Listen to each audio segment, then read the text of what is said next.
సుమన్ టీవీలో మీ personal and business promotions కోసం కింది నెంబర్కి కాంటాక్ట్ చేయండి.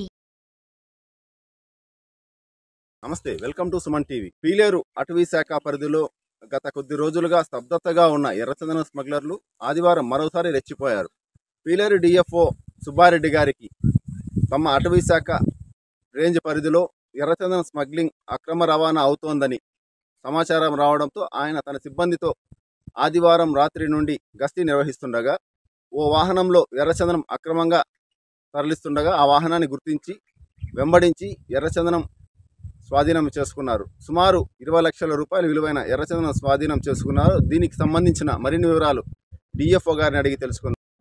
నిన్నటి దినమనగా ఆదివారం సాయంత్రం 9 గంటల ప్రాంతంలో విశ్వసనీయంగా రాబడినటువంటి సమాచారం మేరకు సానిపయ చుట్టుపక్కల ప్రాంతాల నుంచి ఎర్రచందనం తమిళనాడుకు రవాణా అవుతుందని తెలిసి మేమంతా కల్లూరు వద్ద కాపు కాస్తూ ఉన్నామండి.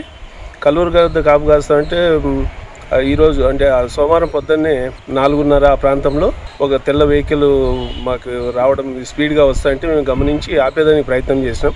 అతను ఆపకుండా ముందుకు వెళ్ళిపోయాడు. కల్లూరు ఘాట్ అవతల మేము ఆ వెహికల్ని చేజ్ చేసి పట్టుకోవడం జరిగింది. మమ్మల్ని వాళ్ళలో ఇద్దరు డ్రైవరు మరి ఒక మనిషిని పట్టుకున్నాము, ఇంకిద్దరు పారిపోయారు. మిగతా వాళ్ళని పిలిచి అడగగా వాళ్ళ దగ్గర ఎలాంటి అనుమతి పత్రాలు లేవు రవాణాకు సంబంధించి.